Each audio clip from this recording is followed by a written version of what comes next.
cyberpunk fantasy. I know we've tossed around the idea of alternating from week to week. Play this game this week, this game the next week. But that doesn't work for us. We figured that would melt your brain. You can't focus and you can't remember what happened the last time. This isn't I can barely remember what happened last week. Right. Yeah, I mean, it's not like we're doing a George Martin book. And it wouldn't work, especially wouldn't work on Mondays, because then people would only show up for the game that they like. Right. Well, maybe that would work. That's actually that's not a bad idea, actually. That would be good. I personally would like to do a long one just because I've never done it. Right. But when you throw stuff at me like Star Wars, I'm like, okay, I'd like to do that. And that's too. the thing. I don't think we've ever... The only long-term campaigns we've ever played, for the most part, have been D&D. Right. Mine is Shadowrun, which that's probably the longest I've ever played it. But how long did you really play it, though? You're talking about Spicoli? Yeah, I played Spicoli a long time. We played that for years. Yeah. Off and on for years. Yeah, it wasn't a weekly thing Right. for me, but that's my character that I played from start to Boy's Legend. Well, that's just a character you pulled out of the bag whenever you came to play. He started at 1. No, but what I'm saying is you may have been playing with totally different PCs at that point. But luckily, that plays well to Shadowrun's strengths. Yeah, exactly. That's the cool thing about Shadowrun. Honey Bear and a few of the other throw-ins, but And that's what's good about doing this ship-based sea campaign. You can get an influx of new life. Right. And it's justified within the parameters of the campaign. Somebody gets press ganged. Yeah. Oh, that's a cool guy. I'm going to play McGarnagle. Right. You know? Right.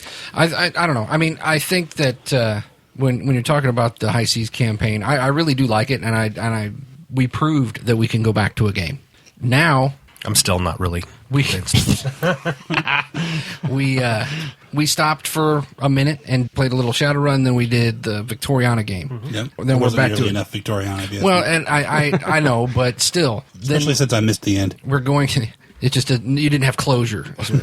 I'm not sure we're going to be able to work it into the rotation, though. That's the problem. Well, and that's the thing. And Mike's sticking to what is the rotation right now. It seems to be Mutants and Masterminds, D&D. Shadowrun. We're here. I mean, and Shadowrun once in a while, but pretty much it's just been those two games the last 4 or 5 years. And there's one that I want to work into the mix just once after our space opera. I really want to play Traveler at least just once. Just once. And that's what I've started to see is, and maybe we could shoot for that.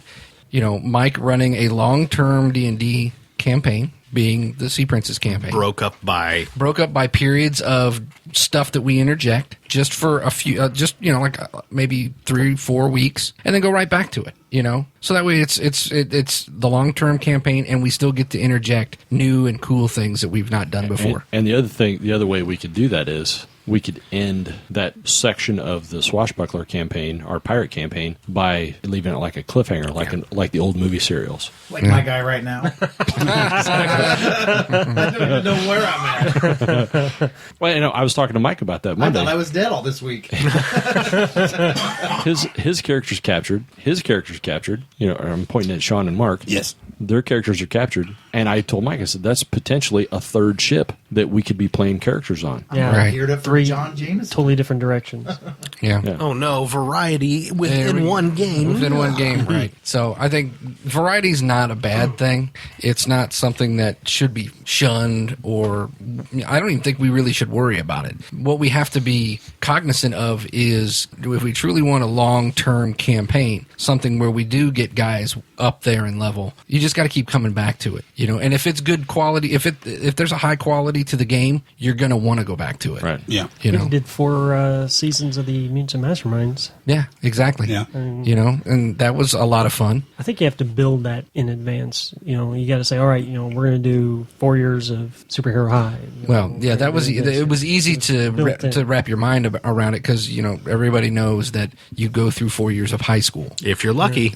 well, true that, but There are those. some do 5, some do less. I'm still disappointed we haven't done Don't say college it. years. I knew he was going to say it. Nope. College years always sucks.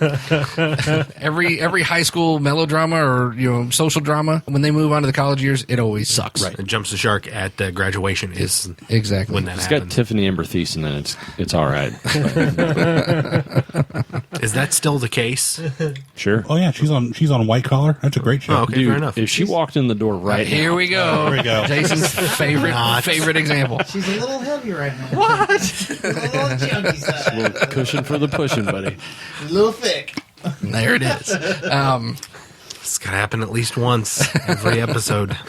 She's married to Burke. Okay, so in the end, it's us. Yeah, That's really what it gets down to. I think so. Yeah. I mean, and I think it's funny because talking to other gamers, Well, I was thinking about that. This is definitely like a first world gamer problem. yes, a first gamer problem. Should we call ourselves first gamers because we? It kind of appears that we are. We're kind of drunk with riches as far as our gaming is concerned. That's why Yeah. we're first world gamers. Yeah, the new joke or the new saying now is that's a first world problem. You know, my internet isn't fast enough. Right. That's a first world problem. Oh, You know? my iPhone's got a scratch. As opposed to worrying about the clean- army of children killing you with a machine gun. or a clean machete. drinking water. You know, or things like that. You know, I don't know. The water at my place kind of screwed up. Mark has first and third world problems. yes. Got a little funk in the water. Yeah. So, you're first saying gamer we problem. have a lot of player access, game access, convention access. Yeah, which And space to play in. And a place to play weekly, a regular game. We've got one or two regular games. A place we can leave our stuff. We don't have to drag crap around. Exactly. So Yeah, I mean, and Sean doesn't sell people stuff anymore, so it's safe. wait a minute! Don't even say that because you know that's not true. That was good. Anyway, so most gamers, most people who were gamers, they what we do is a luxury, and they would love to have not. They don't give a damn whether it's a long running campaign. What they want is a game. So I think that it is mostly us. You know, we have that, like I said, first world gamer problem. It's I don't know.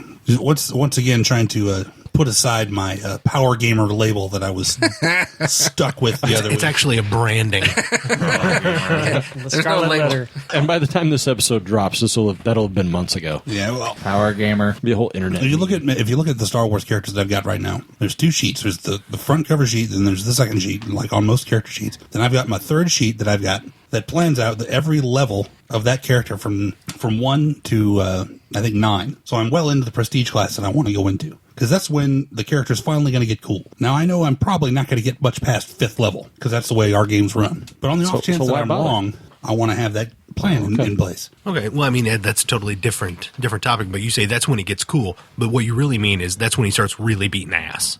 Well, yeah. Well, Because the cool factor is what you do, Okay. not Okay. what's on the paper. we've been in 4 or 5 fights in that Monday Star Wars game. I've hit a grand total of 3 times with my blaster pistol. Life is random. You need to stop and aim. Wow, haven't you been counting mine in the Sea Princess? Yeah. I think I've hit once out of 12. Right. I mean, it's like I'm rolling great for everything but combat. I don't even think And I'm I've getting pulled hammered. blaster. So call me a power gamer again, because I can't play, apparently. I'm actually glad you mentioned that, because I think that not only does D&D like 3rd edition 3.5 have all these options in character generation and feats, but they also have the prestige classes. And those are the things you really want to strive for those. And that, for a lot of people, and myself included, that's the be-all, end-all of what the game's supposed to be about. I want to be an assassin, so I'm going to go through all of this minutia so I can play the character I want to play. Right. But my contention is that two pages in whatever other source book is irrelevant. If you want to be an assassin, go be an assassin. It's in the DM's guide. Okay, It's core. good job. Dan's saying you shouldn't have to wait till If you want to be an assassin, you go roleplay being an assassin. You don't need the variety of books to do it. It might not be a If you successful wanna- one. Yeah. Well, I assassinated a dire wolf last week. But that's because they make that book a little bit better to get you to buy it. Yeah. You know, you can be DM's guide? You can be a Well, poison just specialist. anything, you right? know, yeah. You can be a poison specialist. You know, you don't need a poison specialist prestige class. That's what I'm saying. The variety kind of takes some of the creativity out of it and some of the role playing out of it. Well, yeah. Back when Assassin was a 20-level character class, you could have just done it from the beginning. Was that in the Earth Arcana? No. First that in? edition. First edition Player's Handbook. Player's Handbook. Cobwebs up there. I have not had my hands on a first edition book. You know they're re-releasing them. Yeah, I ordered them. Oh, okay. I have not had my hands on that for probably 20 years. I think when that's what we're talking about, and probably by the time this drops, they may have already come out. Is that Wizards of the Coast? So much trouble. The Wizards of the Coast are re-releasing the first edition books In shops only.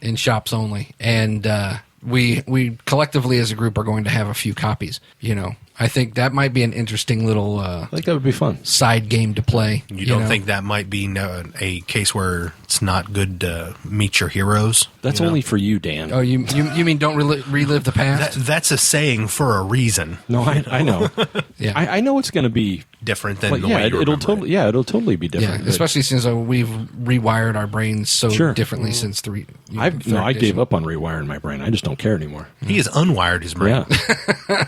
He's unspooled. That's his why brain. he has an iPhone. I wouldn't put you guys through that to the THACO system again. Do what? I wouldn't The want first to put edition. the Zacco system again. Subtract. I actually remember how that works. So that doesn't. I'm ready to do it. Mike says no. I agree with Mike. I'd rather Mike ran it, but if Eric wants to run it, that's okay too. I'm not getting it to run it. You like being I'm getting second for best, Eric? Collecting it. Second best means you're trying harder. That's what it means. I just mean for the, and I know Dan hates this word. I just mean for the nostalgia of playing. Thank God first for edition. nostalgia. I think that'd be fun. I don't mean to make it a regular. See, and that's one thing that will be different when we do it, because there will be no nostalgia for me, because I never played those editions. Yeah. Well, there you go. Then that should be, it'll be fresh and new for you. Yeah. We should do it as an actual play. I think that would be fun. And we should totally wear plaid and Plaid. not plaid, What? paisley and like 70s clothes. You're completely losing me. Jason just I'm is not always going to looking- LARP being a gamer. Corduroy and Yes, gamer LARPing gamer. What are you LARPing? We're LARPing being 70s gamers. I don't want to know any of you anymore. I know it's not the 70s, but one of my favorite scenes in movie history is from 1982, E.T., when the boys are sitting around the table playing D&D. That's one of my favorite scenes. Okay. And on that note, Thanks for joining us, and we'll see you guys next week. follow us on Twitter. We're at Gamers Table. Like us on Facebook. Listen to us on iTunes. Or on Stitcher. Got a comment or question about the show? Visit our website, gamerstable.com. You can comment right there on the episode page. Or you can send us an email, feedback@gamerstable.com. Even better, you can leave us a voicemail at 559-546-1231. Right. And if you do, we could feature your call on the show. If you like what you hear, click our PayPal tip jar. It's only 99 cents, and it helps us keep coming back each week. Thank you for listening. Remember, new episodes are released every Tuesday, so please subscribe.